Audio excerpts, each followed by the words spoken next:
श्रीमद्भागवत साप्ताहिक कथा के एकादश स्कंध का 28वां अध्याय 28वें अध्याय में परमार्थ निरूपण। भगवान श्री कृष्ण उद्धव जी से कहते हैं, हे उद्धव जी, अब मैं संक्षिप्त रूप से ज्ञान योग का वर्णन करता हूँ। इससे तुम्हें शांति का अनुभव होगा। श्रद्धा से इसका श्रवण करो। पर स्वभाव कर्माणि ना प्रसन्नेन करेत् विश्वमेकात्मकं पश्यन् प्रकृत्या पुरुषेण च। हे उद्धव जी, यद्यप व्यवहार में पुरुष और प्रकृति, दृष्टा और दृश्य के भेद के दो प्रकार का जगत जान पड़ता है,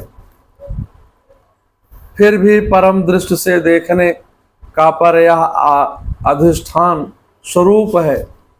इसलिए किसी के शांत, घोर और मूढ़ स्वभाव से उसके अनुसार कर्मों की स्तुति करनी चाहिए और निंदा करनी चाहिए और ना निंदा करनी चाहिए, निंदा नहीं करनी चाहिए।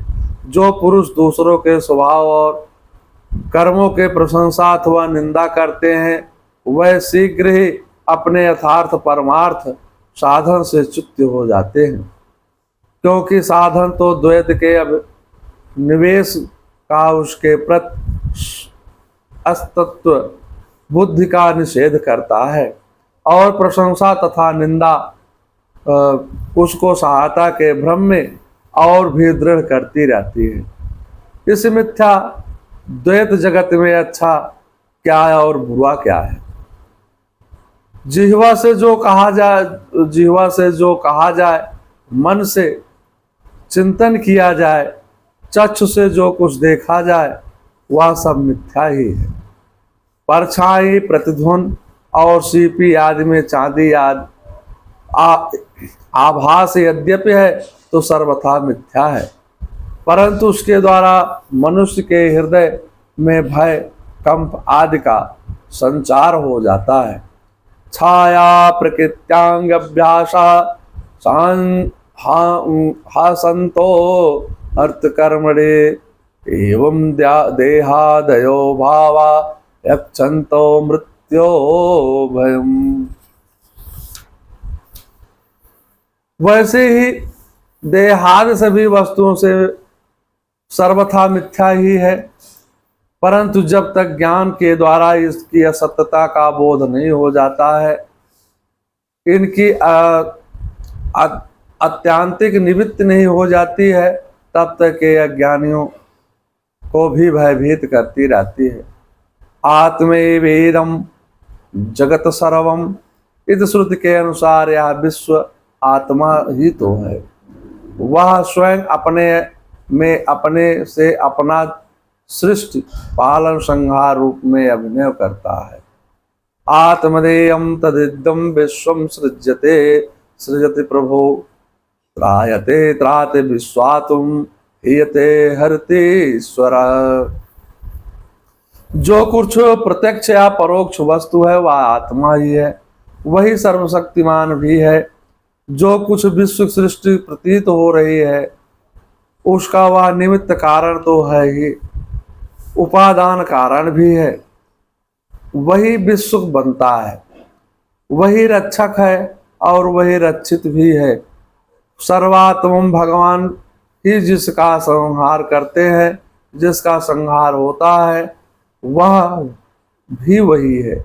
गीता में यही कहा है भगवान श्री कृष्ण ने, पंचाचपि सर्वभूतानां बीजं तत् अर्जुनम ना तदत बिना यत्मान्या भूतम चराचरम। गीता के 10वें अध्याय का 39वां श्लोक। इस पर उद्धव जी ने भगवान श्री कृष्ण से फिर पूछा, नैवात्मनं नादेहं संसृत्यं दृश्यमो अनातावं दृश्यो शरीरस्य कस्य सदा उपभल्यते। हे भगवान, आत्मा दृष्टा चेतना अविनाशी है, उससे संसार नहीं हो सकता है। देह जड़ एवं दृश्य है। ऐसी स्थिति में मन जन्म मृत्यु रूप संसार ना शरीर को ही हो सकता है और ना आत्मा को, परंतु इसका होना भी उपलब्ध होता है। तब ये होता है किसे कहते हैं, तब ये होता किसे कहते हैं, क्या दुखों के प्रति दोनों को ही होती है। इस पर भगवान श्री कृष्ण ने कहा, उसे श्रवण करो। यावत देन्द्रियं प्राणेयात् प्रात्मनम सन्निकर्षणम संसारम फलवास्तम पदार्थ पार्थो अव्यविवेकिनः। हे प्रियोधो, संसार का अस्तित्व नहीं है। जब तक देह इंद्रिय और प्राण के साथ जीव का आकर्षण रहेगा, तब तक अज्ञानी पुरुष को इस मिथ्याभूत संसार की भांति प्रतीत होती रहेगी। यह उसी प्रकार से स्वप्न में सिर कटने की प्रतीत होती है। जागने पर स्वप्न अनर्थ करने वाला नहीं रहता है, वैसे ही ज्ञान पर संसार की प्रतीत भी नहीं रहती है। अहंकार ही शोक, हर्ष, भय, क्रोध, लोभ, मोह, स्पृहा और जन्म मृत्यु का शिकार बनता है। आत्मा से तो इनका कोई संबंध नहीं होता है। मोह, हे उद्धव जी, देह, इंद्रिय, प्राण और मन में स्थित आत्मा ही जब उनका अभिमान पर बैठता है, उनके अभिमान पर बैठता है, उन्हें अपना स्वरूप मान लेता है, तब उसका नाम जीव हो जाता है। वह तिक्त सूक्ष्म आत्मा की मूर्ति है। गुण और कर्मों का बना हुआ लिंग शरीर, उसे ही कहीं सूत्रात्मा कहा जाता है और कहीं महत्व। वही काल रूप परमेश्वर के अधीन होकर जन्म मृत्यु रूप संसार में इधर उधर भटकता रहता है। श्रोत्रम मान नियुक्तम पुरुदेवम गीता आधावते कालतंत्रम संसारायाधावते कालतंत्रम। यद्यपि संसार मूल है, यह मन के सहारे अनेक रूप धारण कर फैला हुआ है। मननशील पुरुष उपासना की शान पर चढ़ा करके ज्ञान की तीक्ष्ण तलवार से देह विमान नष्ट कर निर्द्वंद होकर के पृथ्वी पर विचरण करता रहता है, फिर भी उसे किसी प्रकार की आशा तृष्णा नहीं रहती है। गोस्वामी तुलसीदास इसी भाव को श्री रामचरितमानस में लिखते हैं। खल कामादि निकट नहीं जाही, बसहि भगति जा के उर माही। आत्मा और अनात्मा, ये स्वरूप के दो पृथक पृथक भली भांति समझ लेना ही ज्ञान है, क्योंकि विवेक होते ही द्वैत का अस्तित्व मिट जाता है। इस ज्ञान की प्राप्ति सद्गुरु की कृपा से ही होती है। सद्गुरु के उपदेशों को बार बार मनन करना चाहिए। नायत पुरस्तादुतम यन्नम पंचान मध्ये चातंत्रम विपदेश मात्रम भूतम प्रसिद्धम चापरेण यत्यत्य तदेवं तदस्याद्यतिम में मनीषा। यह जगत उत्पत्ति से पहले नहीं था और प्रलय के पश्चात भी नहीं रहेगा। ऐसा समझना चाहिए कि बीच में भी वह नहीं है, केवल कल्पना मात्र, नाम मात्र ही रहते हैं। यह केवल स्वप्न के समान व्यवहार मात्र है। वास्तव में इस जगत के रूप में भी सत्य अविनाशी ब्रह्मा ही नाना रूपों में भाषित हो रहा है। यह उसी का परमार्थ सत्ता है। वह स्वयं प्रकाश ब्रह्मा ही है। पृथ्वी का विकार होने के कारण शरीर आत्मा नहीं है। घड़े की मिट्टी के समान इस संसार में आदि मध्यांत में ब्रह्मा की सत्ता है।